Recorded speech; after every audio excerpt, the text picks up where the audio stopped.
Welcome to this evening's event, Gossip with Whales, exploring ocean science through applied theater. This event features 4 new choral compositions. Ocean Networks Canada artist-in-residence Dennis Gupa and his collaborating team will share music videos of these new compositions and the stories behind them. Good evening. I'm Alana Lindgren, the Acting Dean of the Faculty of Fine Arts at the University of Victoria. I'm Alana's co-host, Taylor Brook, a Banting postdoc at the University of Victoria School of Music. We're happy to welcome everyone to this exploration and celebration connecting art and science for our ocean.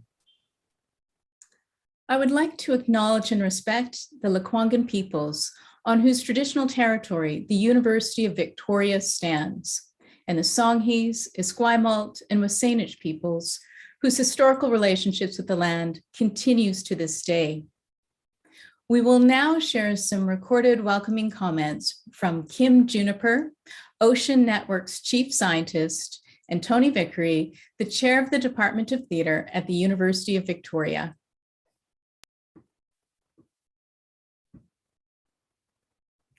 At Ocean Networks Canada, we're celebrating our 15th anniversary this year. Since 2006, we've been collecting data from the ocean, from the shallow ocean, from the deep ocean, doing science like science has never really been done before. But for me, the most exciting thing that I've been involved in for the last 3 or 4 years is our visiting artist program. We're able to get our science bubble expanded to include the artistic point of view. Because, you know, scientists and artists, we do the same thing. We think we're poles apart, but in fact, we observe the natural world around it and we interpret it for society. Science does it in a very mechanistic and decomposition sort of way. Artists have another approach.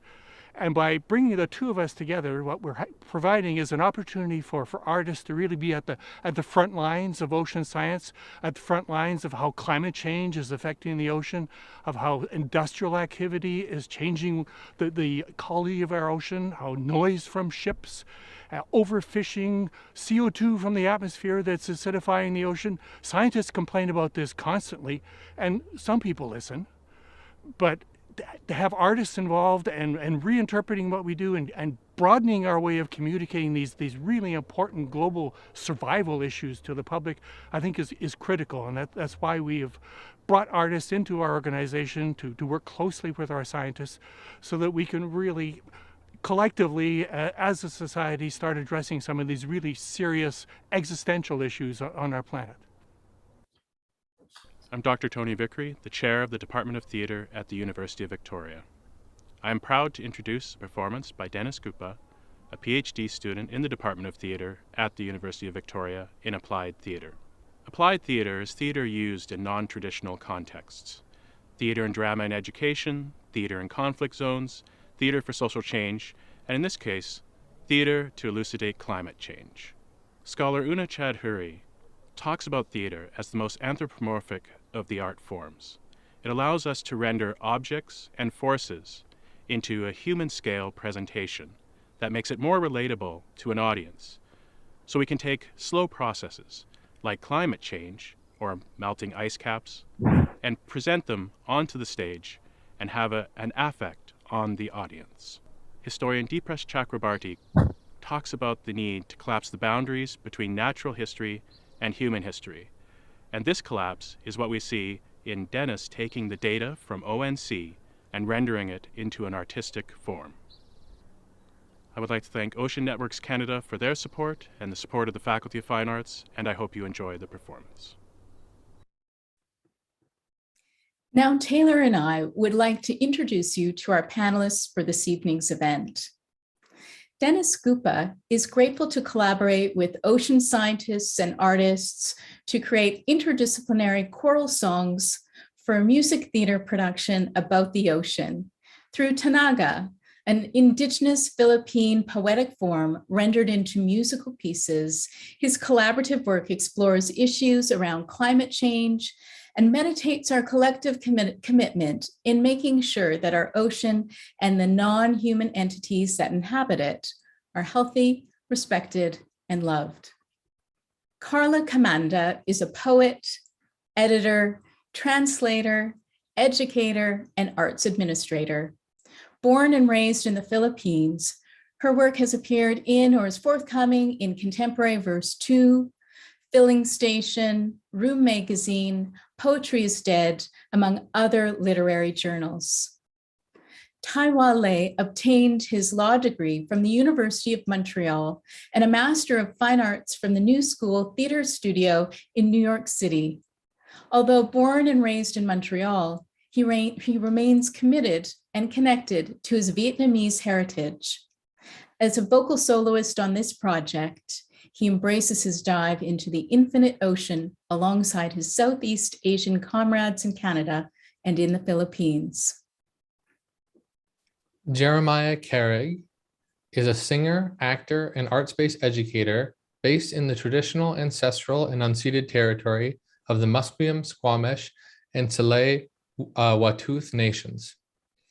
Born and raised in the Philippines, his past credits include UBC Opera, Bard on the Beach, Vancouver Opera, and the recent Filipino-Canadian musical Deep Fried. Darren Vega is a composer and arranger for choral, theater, film, and orchestral music.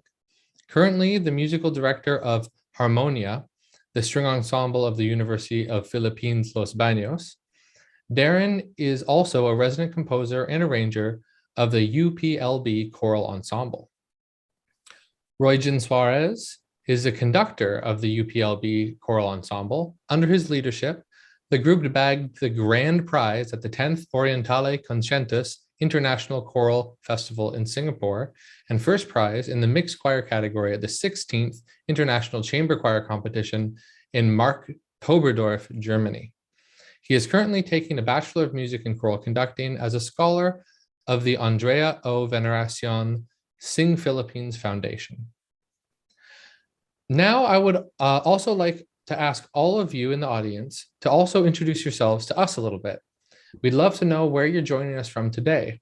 On your computer or your phone, please visit menti.com. That's MENTI.com and enter the code 7763-4844. That's 7763-4844. And let us know where you are in the world right now.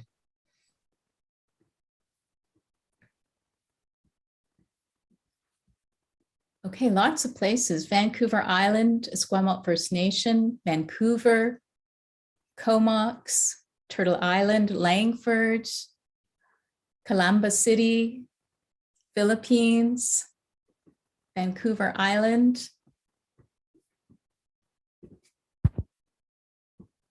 Looks like Langford and Vancouver are leading us at the moment. Great. Well, we'll let those continue on. But for now, let's jump into our main event. So over the past 9 months, Dennis and his team have gone through an amazing journey, starting with learning about our ocean and some challenges affecting it, then transforming that knowledge into poetry, music, and performances. It all began with the creation of some new Tanagas based on a Filipino traditional lyrical form. Dennis, could you tell me a little bit more about the Tanaga? Sure, Taylor. Tanaga is one of the oldest poetic forms of the Tagalogs of Luzon Island in the Philippines. You would easily recognize a Tanaga because it is a short poem without any titles. It consists of 4 lines and 7 syllables. Tanaga's economy of words make one appreciates the philosophical eloquence and worldview of the poet through the figurative speeches and the sublime metaphorical rendition about the human experiences. Bien Lombera, our Philippine national artist for literature, describes Tanaga as, I quote, full of metaphors. And this metaphor is known as talinhaga, end of quote. So when we say in Tagalog, oy, matalinhaga ka, or oh, you are very metaphorical, this means that the person has an elevated logic in expressing his thoughts about the world.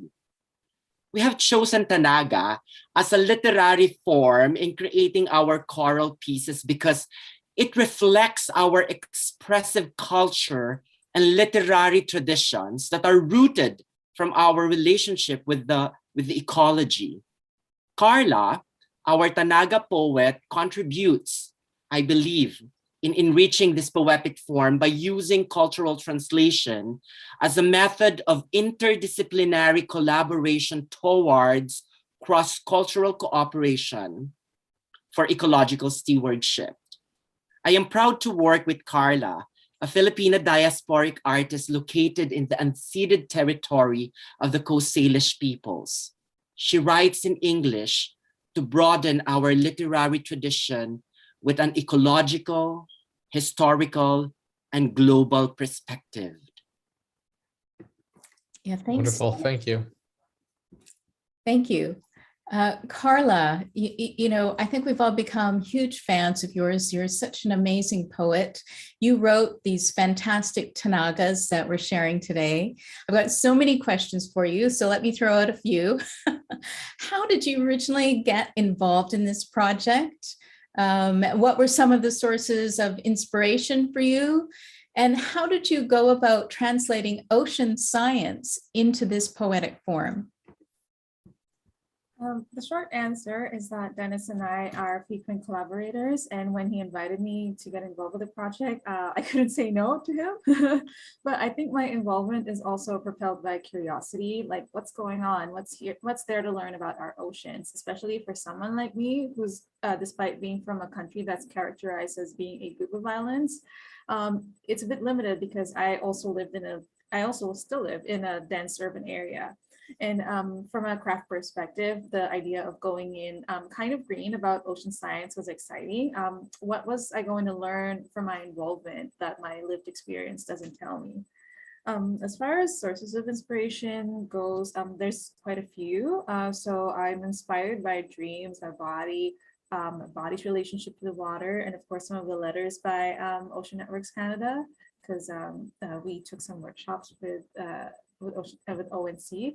So when we talk about inspiration, it doesn't necessarily have to be so overt, so as to see glimpses of the reference in the form as well. It's also about the process and how I thought about the poems, how I wrote them, how I wrote the lines, etc.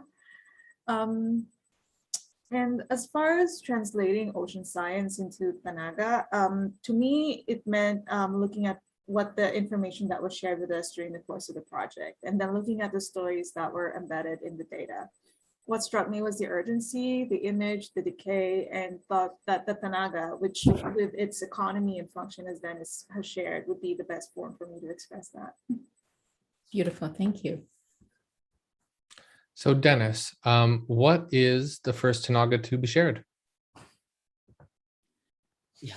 The first Tanaga describes the starvation of corals due to the warming water in the Pacific Ocean. It narrates how the sea witches helped the corals for them to survive from the onslaught of the rising ocean temperature. In the poem, the sea witches provide food to the corals for them to survive. These sea witches transform the heat wave into food sources for the corals to regenerate their lives. Certainly, these sea witches in this Tanaga possess the power in transforming evil into good. Carla's sea witches are portrayed as otherworldly entities who have the capacity to care to the dying corals. My collaborators and I attended one of the lecture presentations of Dwight Owens of Ocean Networks Canada, where he showed us images of dead corals. He then talked about ocean acidification that make the reefs white and brittle.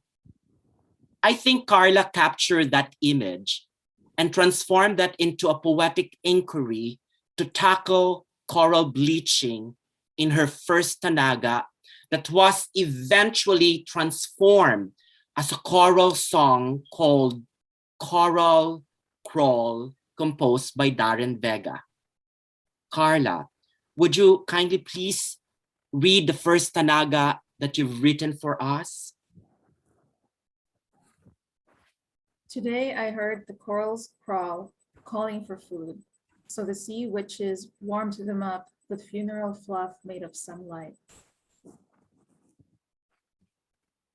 Thank you. And as we let those words resonate, we're now going to play the first music video. I'd like to invite everyone in the audience to just immerse yourself and simply focus on whatever shows up for you. But while you watch and afterwards, you are also invited to share what you see, sense, and feel on Menti.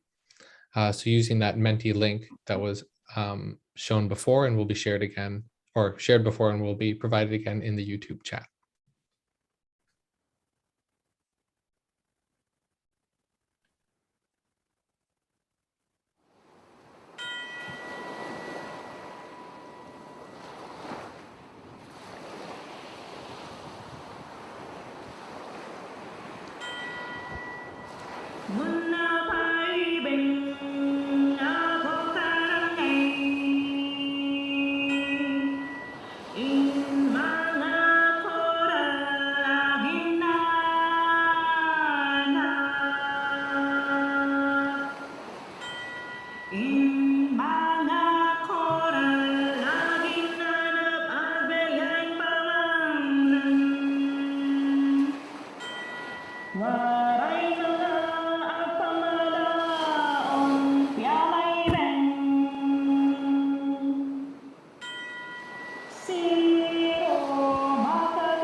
Thank you for that wonderful video and music. Roy Jin, you were the choral director for this performance. Could you please share some thoughts you have on this piece?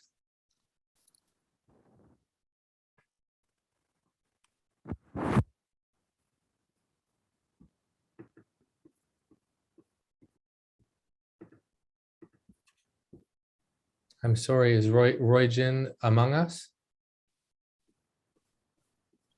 Okay, so we'll move on from there. I'm sorry. Oh, there you are. Thank you.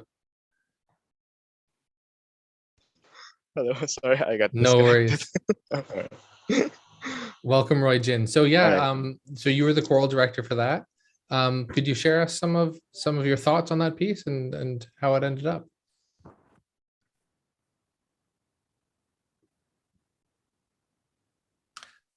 I think Roy Jin has frozen. I'm sorry. We could try one thing, which is you could turn off your video and just use audio only. That sometimes makes things work a little smoother.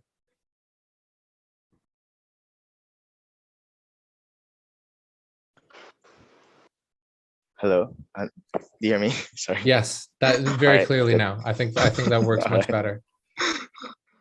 I think the connection also is restored now. I'm sorry. Yeah. Well, to answer your question, Taylor, the challenge is in the interpretation of the text, in relation to the story and the soundscape that we are trying to realize in the pieces.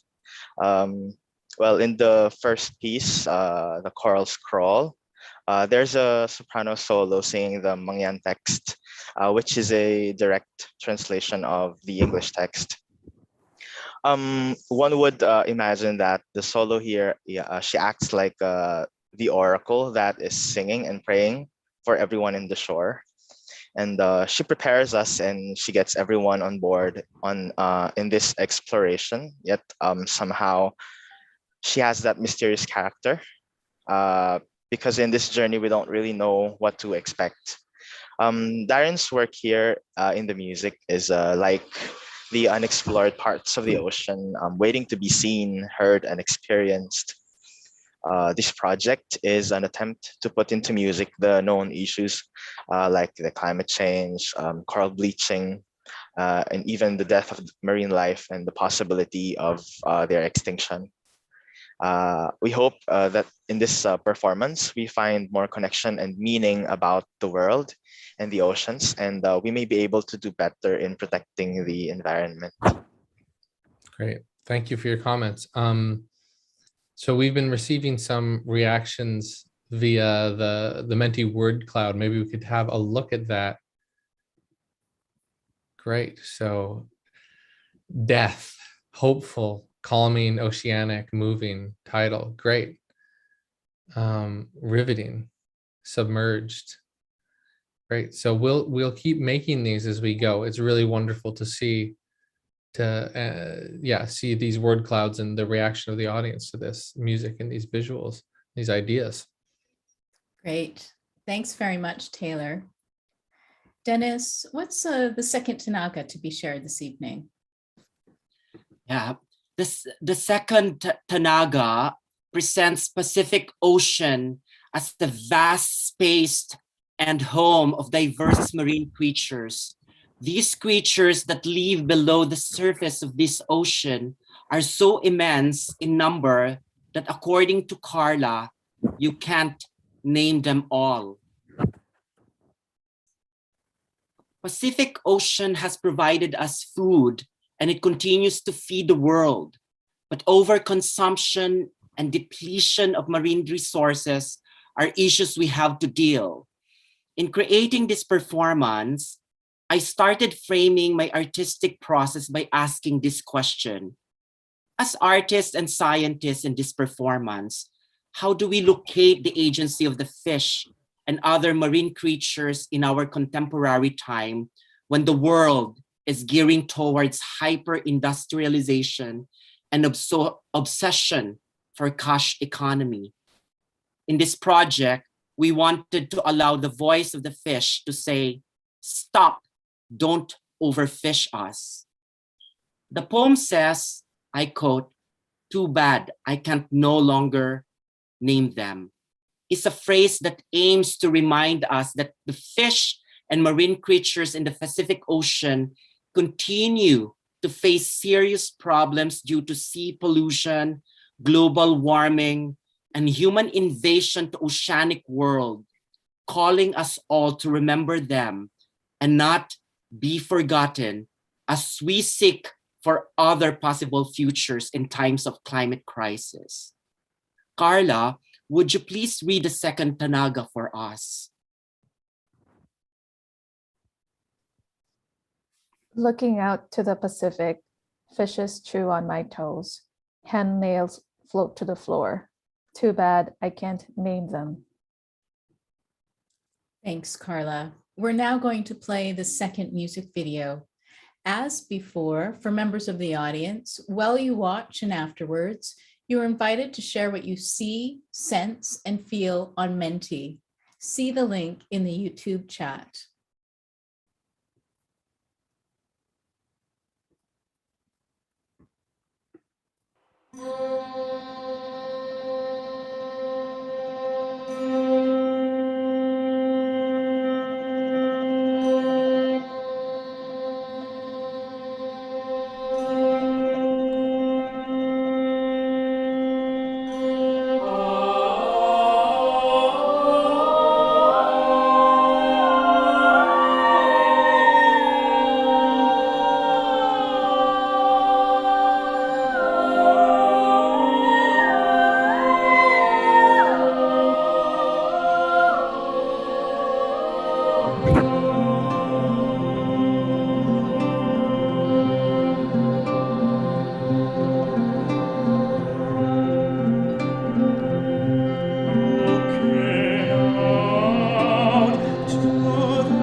Wow.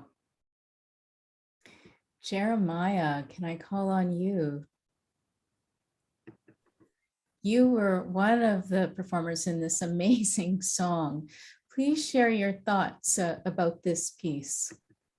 Thank you for your kind words, Alana. So when I first saw this piece, I think, and went through it for the very first time, I think what really caught me was sort of how it encapsulated the relationship between our two communities, the Canadian and Filipino communities. Because when you think of the Pacific Ocean, it is truly sort of this immense thing that connects us. Physically, I think about the ocean as the first passageway for Filipinos to arrive in Canada, but I also think about it as an immense resource that we share, how it has fed and nurtured us for generations. But I also think about the shared grief that we have as we reap the effects of climate change and we see the destruction and loss of lives. And this is the reason why when I was singing the song, just like Dennis mentioned earlier, I was really moved by the line, hangnails float to the floor, too bad I can't name them, because it really made me think about a world that we now barely know because of all that has changed.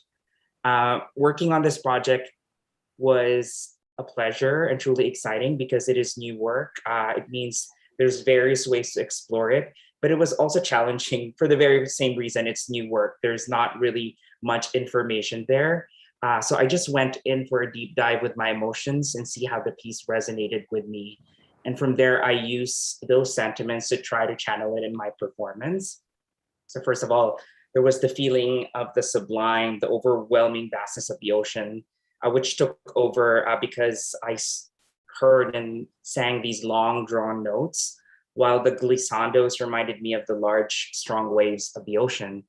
And in the end, I also felt that sense of loss and grief as I kept repeating the lines, too bad I can't name them, which is ending with these big interval jumps to the low notes, which felt like a sense of doom and hopelessness.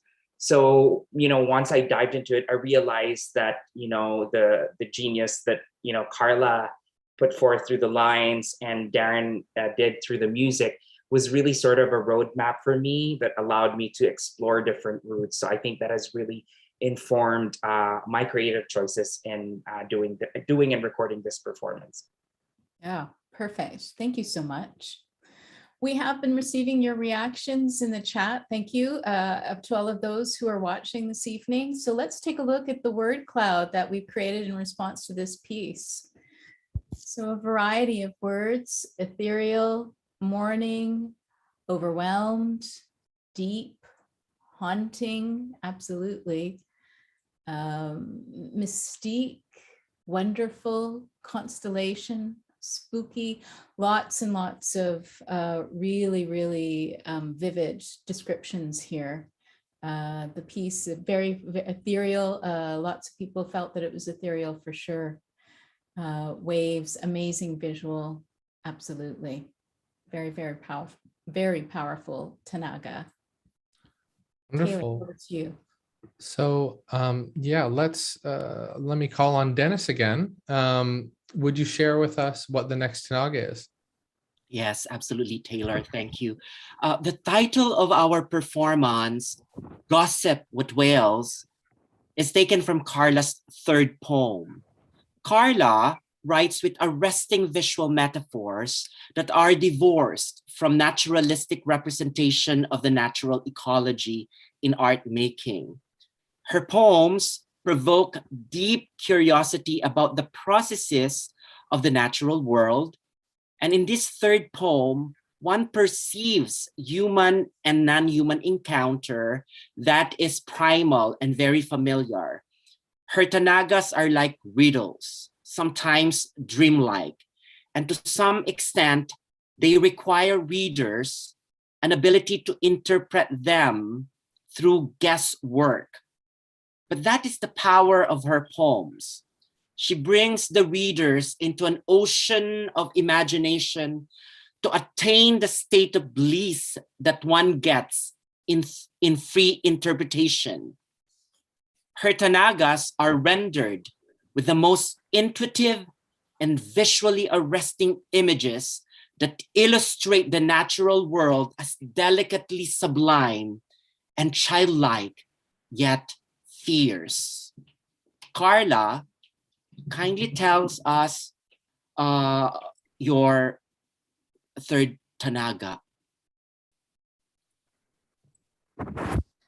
I gossiped with whales and whistles while scraping through grease, their voices shaved by tongues. Thank you. Great. Now we all know where the title of the event comes from, Gossip with Whales. Okay, now we are going to play the next music video. And as before, we ask members of the audience, as you watch and afterwards, you're invited to share what you see, sense, and feel on Menti. See the link again in the YouTube chat.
Oh, thank you so much for that. And if I could call on Tai Hua now. Tai Hua, you were the lead singer for that performance. Could you please share with us some of your thoughts on that piece? Thank you, Taylor. In tackling this piece, our composer, Darren Vega, had asked me to be holy in my singing, to be like in a prayer and incantation. So between the four walls of my bedroom, I tried. But the end result, what resulted is what I feel is a deep dive into the oceanic underworld. I think the deep dive is the theme of tonight. As if we were conjuring the entire lineage of cetaceans, going all the way back to when they first took to the sea millions of years ago. Incidentally, 2 years ago, prior to this project, during a trip to the very southern tip of Vietnam called Cà Mau, I had found myself bowing in respect to Ông Hải, who is the spirit of the whale, at an altar where the skeleton of a whale had been collected there for the local fishermen to pray for protection before going to sea. So in some sense, Gossip with Whales, this very project, may have been another instance for me to join my ancestors in this ritual of surrendering ourselves to these almighty creatures of the sea. Wow, it's a wonderful connection. Thank you, Tai Hua. Great. So let's have a look at the audience reactions for that one. So we have impactful, hauntingly beautiful. That's probably what I would have said too. Regret, intriguing, underworld, unsettling, tension, despair. Great. Thank you all for your reactions. Yeah, great. Very, very powerful. Dennis, what's our last Tanaga to be shared this evening? Yes. The last Tanaga is our call to action. We want to invite all of you to reflect on how we can act together in making sure that our ocean is malusog, healthy, inagalang, respected, and minamahal or loved. And those communities that had been marginalized by climate crisis are given agency to tell their narratives of a life filled with justicia or social justice amidst climate change. Carla, please share with us your last Tanaga.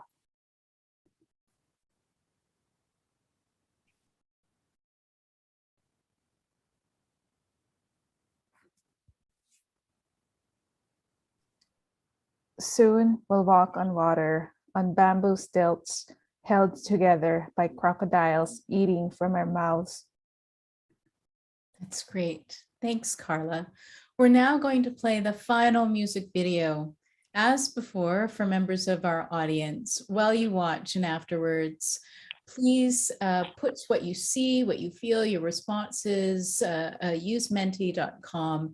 We'd like to see what you have to say. So now over to the video.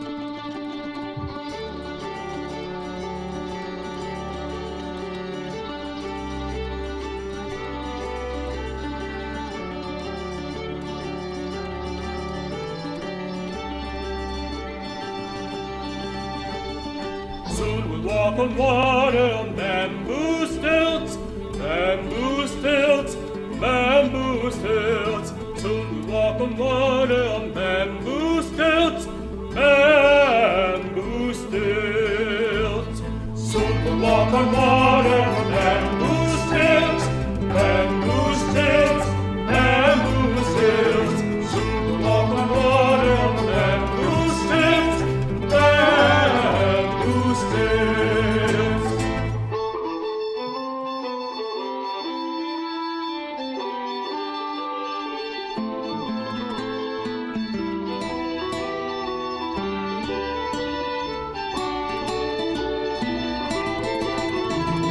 Soon we'll walk on water on bamboo stilts, bamboo stilts, bamboo stilts. Soon we'll walk on water on bamboo stilts, bamboo stilts.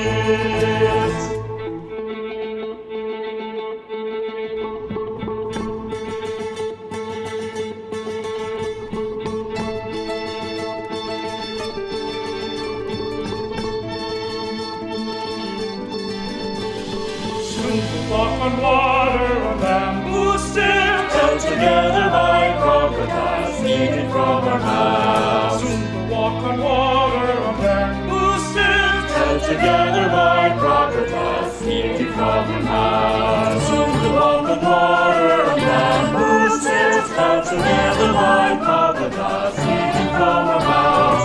Soon we'll walk on water on bamboo stilts, bamboo stilts.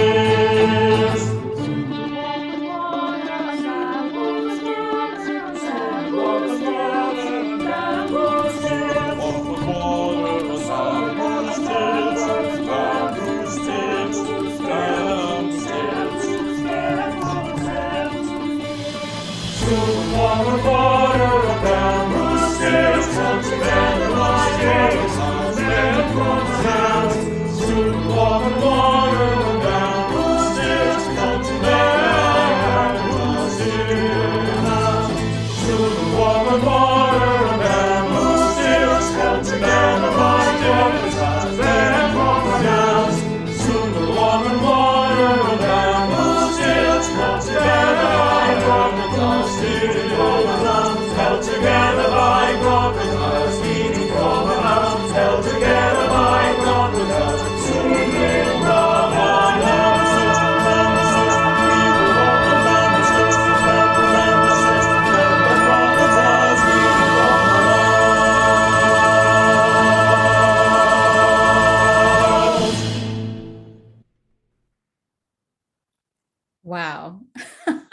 That's amazing. Beautiful, beautiful way to end the Tanaga series. Darren Vega, fabulous composer. May I call on you to join us? There you are. Hello. Hi. Hi. Okay, so you're the mastermind who wrote the music during a pandemic. Let's acknowledge that as well. What's Yes. it like to see your work in a format like this evening? Yeah, actually, I'm really glad right now that aside from it's done, that more people were able to watch and experience this very moment. And to be honest, I really had a challenging time in writing the music for the four Tanagas because each one depicts its own issues. And aside from that, each collaborating artists had their own advocacies for the environment as well. So what I realized along the process was it had to combine all their forces, their ideas, and present them in a way that each of their advocacies are heard equally and harmoniously. It's think about the person planting the seed while the other person watering it. They have different tasks, but their objective is the same. This goes the same for all of us here. The collaborating artists and the ocean scientists are working hand in hand in this project. And transforming the ocean science data into a musical art form is indeed a difficult task, especially for any composer.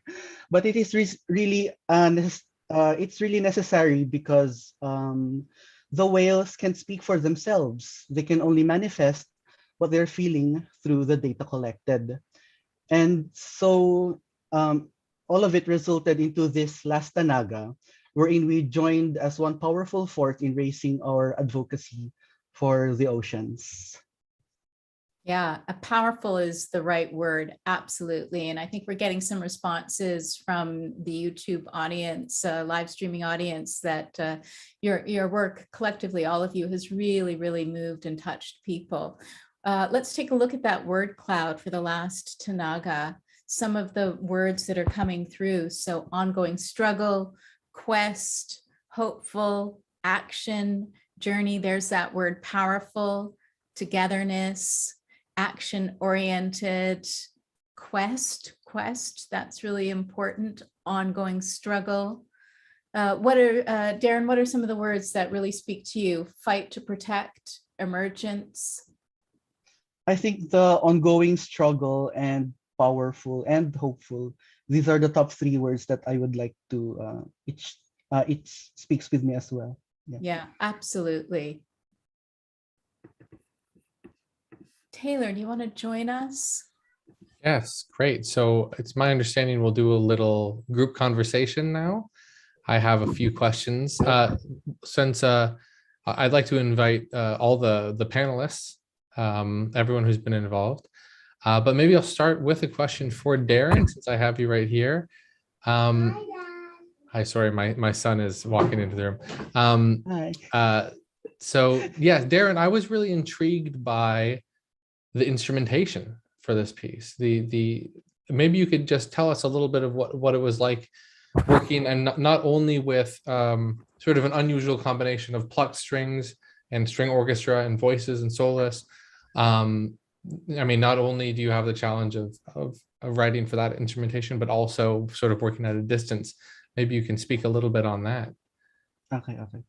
Okay, to begin with, I worked with Harmonia and UPLB Choral Ensemble. Both of these student organizations are, well, composed of students. And that's the first challenge, because these students are not taking up any courses in music.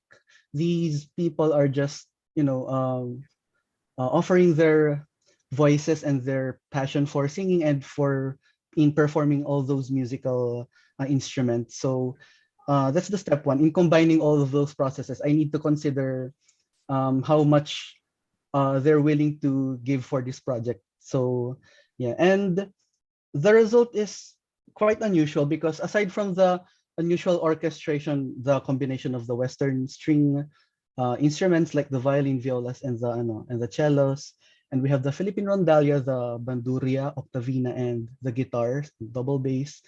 And the combination was really unusual, because the textures created by the music is created with an unconventional way.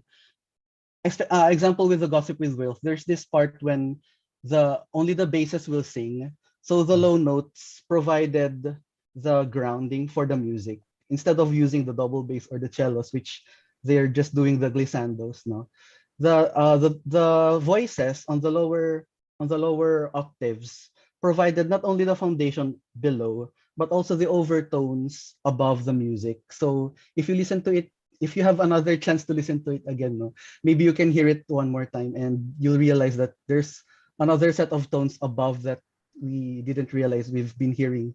And these small details are amazingly, actually it was an experiment on my side, because these overtones, usually you can only create them in acoustic spaces when the singers are all together. So I was thinking, what if we created an overtone but with the unusual distant setup recording like that?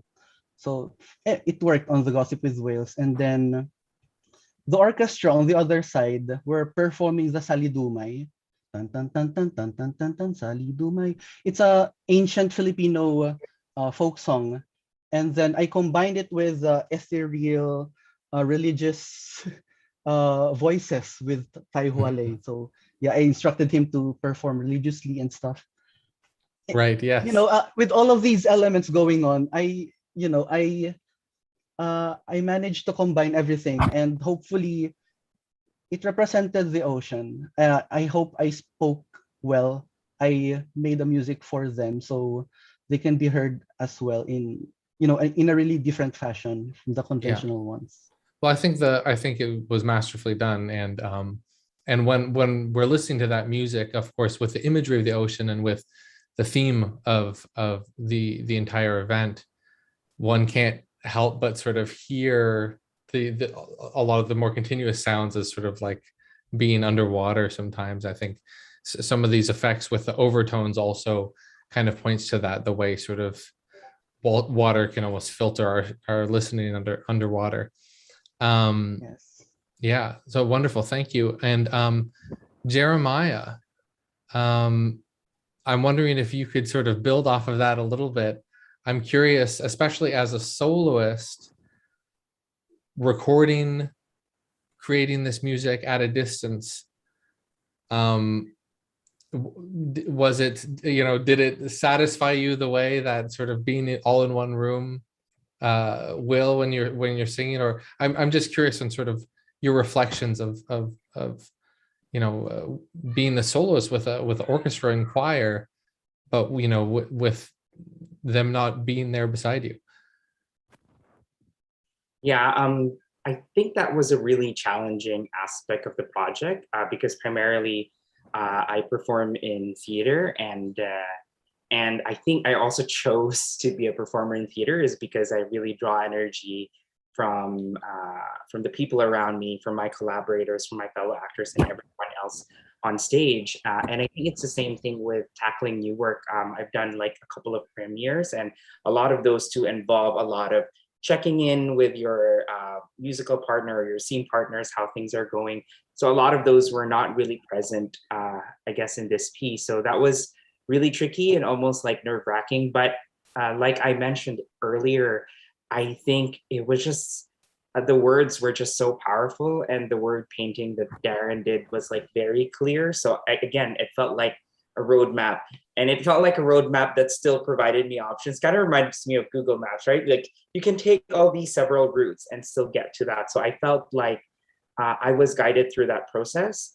And definitely when everything came together, and I remember our first tech rehearsal, when we first actually heard the music come together, it was just the most satisfying thing. So I guess a lot of it really was trusting the process and really trying to read in what the intentions are of Carla, the writer, and Darren as the composer. Yeah, this is sort of an artistic leap of faith. Everyone sort of trusts in one another and their vision. And I must say, it's really quite inspiring, and that this was put together over the pandemic, and it's very masterfully done. And but I do hope that you get a chance to sing it live at some point. I don't know if something like that is in the works at this point. So I'll ask one more question and then pass it on to Alana. My last questions for Carla, and maybe this can bring it back a little bit to the themes of the whole project. I'm curious of Carla, how this project sort of fits in with your larger body of work. Are you often writing from an environmentalist perspective about or about nature and the ocean, or sort of how do you see this these Tanaga as sort of part of what you do, or is it a new thing that you're exploring with this project? As far as how these poems fit into my larger body of work, I feel like I always filter a lot of political issues through the personal and vice versa. But also I'm also someone who likes to break rules and not really follow them. One of the things that I really like doing in my own poetry is to experiment with form and see how much I can do with it or get away with. So it means a lot to be able to explore this folk poetic form in my own way and to be able to reflect on my relationship with the water and speculate and extract information from ocean science. Because I think like ultimately everything is embodied. The way we go through the world is we feel it so viscerally. So I hope I was able to convey that in my poetry. But I also think I wanted to, I think what the Tanaga offers ultimately is a method of decolonizing. When he first approached the project, I really felt drawn to it as a formal choice, especially given what it's all about. How do we make sense of what's going on through the lens of one person's lived experiences and dreams? I also think there's something to be said about using a colonial language to write the poems as an act of decolonization and also reclaiming this folk form. And because to me, you know, the decolonization of this form is more than the 4 lines and the 7 syllables. And and to quote again our national artist, Bienvenido Lumbera, it's about the necessary elaboration of a part of human experience and seeking out analogies in life and nature as early Tagalog poets did. That's great. Thank you so much, Carla. Royjin, you were the choral director for Choral's Crawl. Did you prepare differently for this piece because it combines, you know, did you have sort of the fact that this was science and art? Did that affect your work and your preparation at all? And how does this compare to your other musical pieces? Hello, sorry. In general, because of the pandemic, there's an added difficulty for us since we have to do everything while we are away from each other. As like what Darren said, we have to record the songs all by ourselves, without much help from each other, like before when we do our rehearsals physically and not through Zoom. But in terms of our learning, in analyzing and in finding their meaning, we were still able to just do the same. We put the same amount of effort and passion into our music, the same as learning our other songs, given we are limited by the quarantine. And our hearts did not change, and I'm very much grateful about this project and this collaboration. My only wish is that we still continue to touch more people with our music. Yeah, you will. Absolutely. And, I just want to underscore what you said, that this piece was created during a pandemic with everyone recording their own pieces by themselves, their own parts. That's astonishing. And it's beautiful. And Taiwa, you're a big part of that beauty. You were the lead singer for the Gossip with Whales piece. Certainly we can't forget that. And can you share some of your favorite parts of that song? And what does the song mean to you? By the way, Alana, not just in times of pandemic, also for some of us, it was our first time recording at home. Well, you guys were brilliant. You're naturals at it. It was quite a learning curve, but we pulled through. We pulled through. The lyrics: I gossiped with whales in whistles. So this, I'm a practitioner of, I do open water swimming. So each time I jump in the water, for me, it's that's it. I commune with the creatures of the ocean, and I hope that's when I gossip with the whales. That's when I channel. That's when I commune with them. And I have many images in my mind. The first one is, of course, over 20 years ago, when in my teen years, there was a movie called Le Grand Bleu, or I think in English was The Big Blue. And that was the first time where we had the chance as a child, as a young person, to immerse in the blue water of the ocean and be submerged in that world. And the character had a special relationship with the creatures of the ocean. And so I think that stayed with me. And so I think that stayed with me, that wanting to connect with the creatures. And so this piece is kind of a way to do that process. While scraping through grease, is like a nightmare. You know, when you're trying to get out, you're stuck in your nightmare. You want to wake up. So while scraping through grease, their voices shaved by tongues. Their voices shaved by tongues. So I feel that this is possibly our call to action. We must speak on behalf of the animals, of the ocean, and this is what we do with our work. So hopefully, our work is contributes in this raising awareness about our environment and the depletion of our oceans. Voila! Thank you, Alana. Thank you. Thank you very much. Dennis, did you want to jump in at all? Surely. I just would like to appreciate the participation of all the collaborators that have been very committed to the process. And I think what I really like about theater is it's, the DNA of creativity and the DNA for collaboration, that it cannot survive without the participation of people. So it allowed me again to think how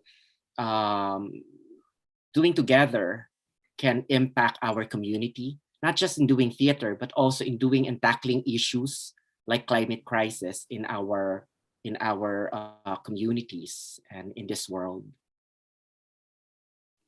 Great, thank you. So perhaps now we could open up to some questions from the audience. I see we already have a couple, but for those of you who are watching on YouTube, feel free to use the chat to ask questions, general or directed towards an individual. I will be able to spend the next 7 or so minutes with that. So here's one question already. So to make these pieces evocative to their intended audience, what has been the production and collaboration process in terms of the communication of ocean science within the team?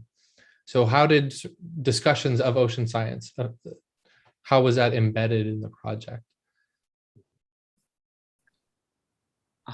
I think I should begin and then let my collaborators also add to what I'm going to share.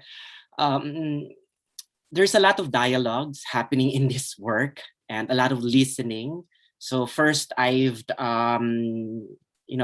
invited people that I know who could participate in shaping the idea, because at the very beginning of this project, I intended to have a performance as a live theatrical event, but then COVID happened.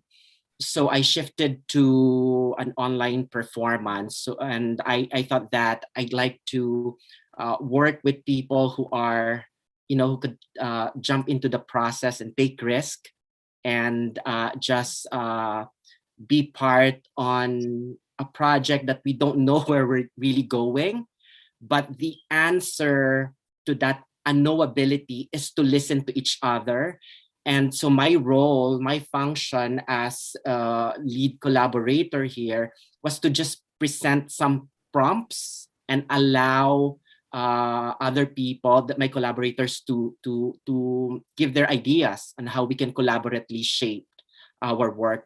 Of course, the Ocean Networks Canada was so significant in this process because they were the ones giving and guiding us in identifying important issues around ocean stewardship.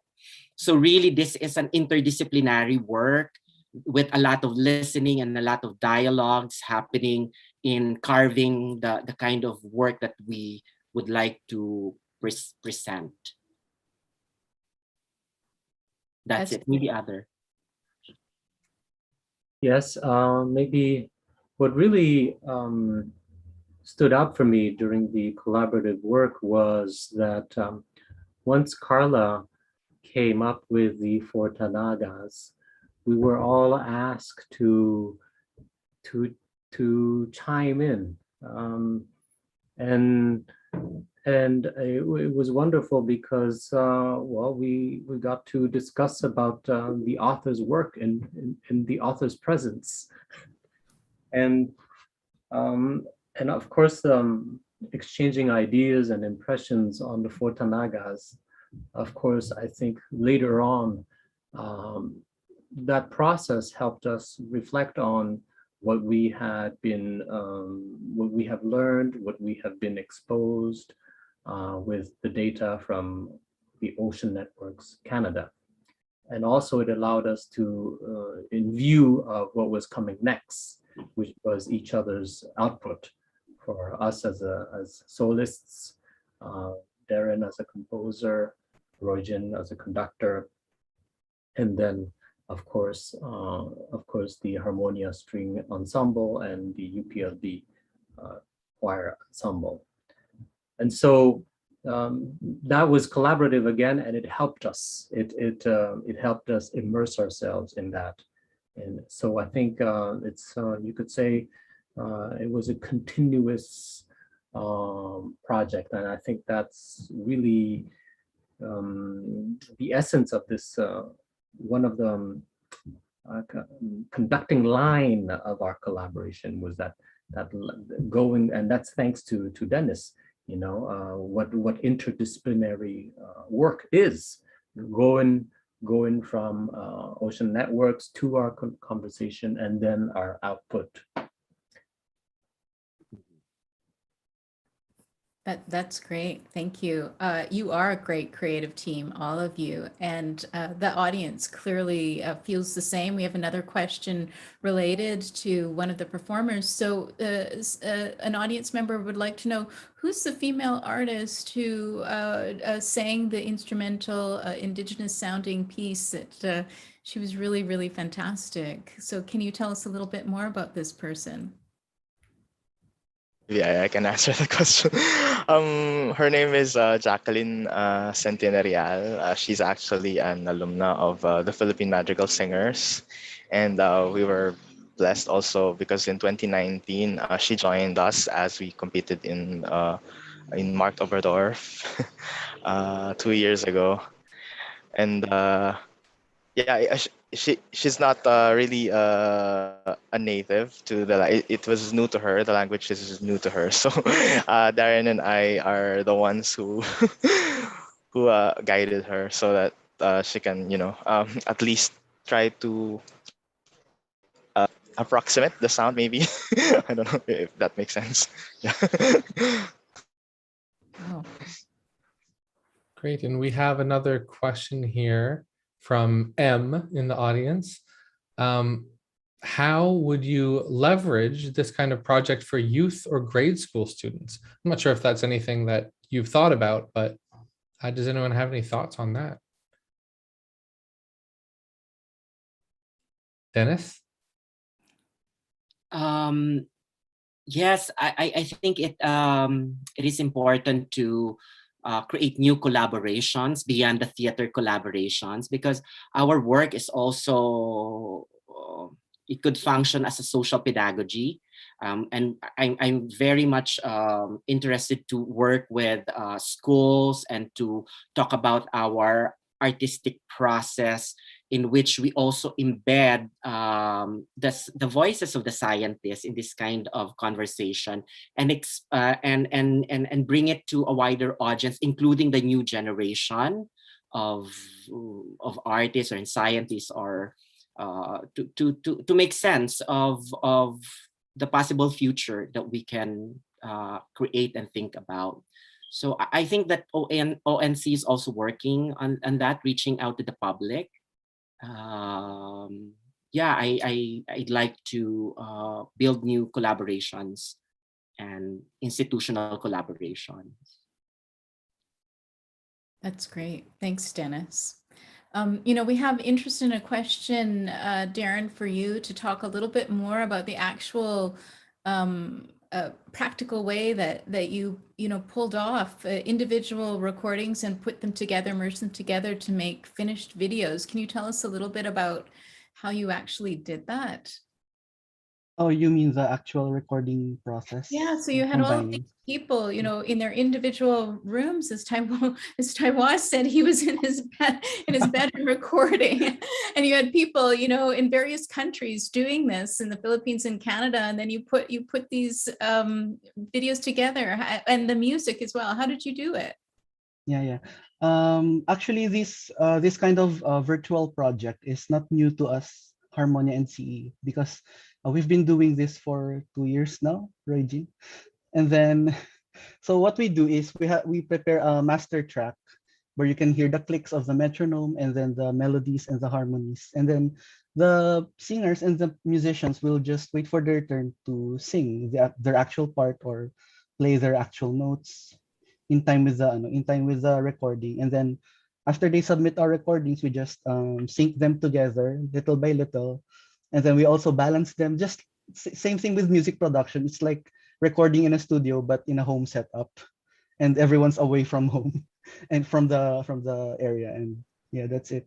So when I collaborated with Taihua and Jeremiah, I think they all also found a really difficult time recording the piece because not because the piece is difficult, but because the environment you need to create is it should be quiet. There should be no cars on the roads that would zoom in and out of the recording. And yeah, and the time is really challenging because when I need to assist Taihua, in my time it's morning and in his time it's around nighttime, so we cannot extend beyond, or we cannot start ahead some sort of a time differential. Yeah, but we managed to pull it off. Maybe I could piggyback on that a little bit with a question for Jeremiah of, again, sort of another sort of technical question, but one that I find fascinating for the process. Recording your own part, unable to sort of tune with the other voices in the room. Were you listening to the accompaniment as you sang? How did you deal with the kind of sensitivities that normally happen when you are performing with other humans? Yeah, again, I think that portion was quite tricky as well. I think the other aspect too is my training is primarily in opera, and a lot of it is really using sort of the acoustic space. So even the technicality around how do you adjust the microphone, how do you make use of the space? It's not like pop singing, right, where you're singing directly from the microphone. So that was also a challenge. And I agree with you in terms of the tuning too, like that was also very different. I think, of course, it so fantastically came together thanks to Darren for putting in all that work.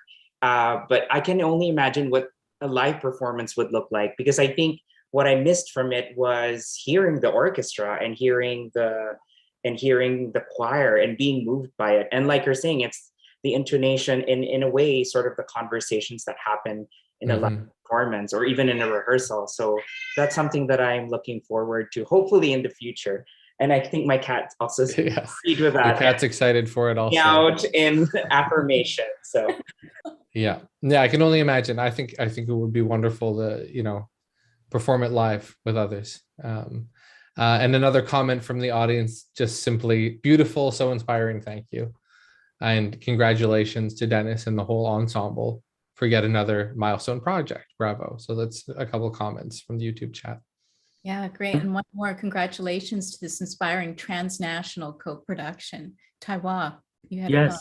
Thank you, Alana. I just want to say that Darren actually purposely stayed up at night just to sync his biological clock with us here on this side of the world. And so I thought that was quite a commitment. And exactly when he says we had to isolate the sound in my room, because I'm in East Vancouver. So, you know, you don't want cars from East Vancouver in this recording. So, and the challenge is they are seasoned, Royjan and Darren. But in my case, for example, once I figured it out, it was pretty straightforward. But you know, just the technical equipment, having to return the equipment at the rental place because it was not the right equipment, for example. So I lost a couple of days there, but like I said, we pulled it through. Yeah. Yeah, brilliantly, absolutely brilliantly. Thank you to all of you. You know, very inspiring tonight. We're almost at the end of this evening's event, and on behalf of Ocean Networks Canada and the University of Victoria's Faculty of Fine Arts, I would like to extend our thanks to Carla, Royjan, Jeremiah, Taiwa, Darren, Dennis, and the UPLB Choral Ensemble and Harmonia, the string ensemble of UPLB, for this amazing work. It has been fantastic to see, and what has resulted from this unique collaboration. And based on the comments that we're seeing, you have deeply touched people who are with us this evening.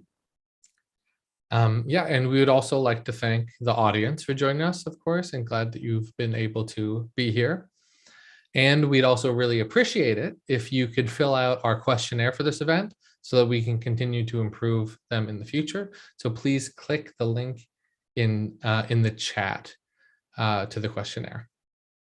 Right, and I should probably say good day, right? If we have folks from the Philippines and other parts of the world, it's not evening. It's morning in other places. And I would like to end by reminding us all that the 26th Global Climate Change Conference, as you know, is happening as we speak in Glasgow. And the ocean is strongly impacted by climate change, and the ocean also offers many potential solutions for sustainability in the future. You can learn more about in the Virtual Ocean Pavilion at the Climate Change Conference, and that link will be posted for you to visit at your convenience. In addition, 2021 marks the beginning of the UN Decade of Ocean Science for Sustainable Development. We invite everyone to participate in the UN Decade of Ocean Science, and especially in joining us to create an inspiring and engaging and healthy ocean. Let's keep this conversation going to explore how both science and music can benefit our climate and our shared ocean. Thank you for joining us.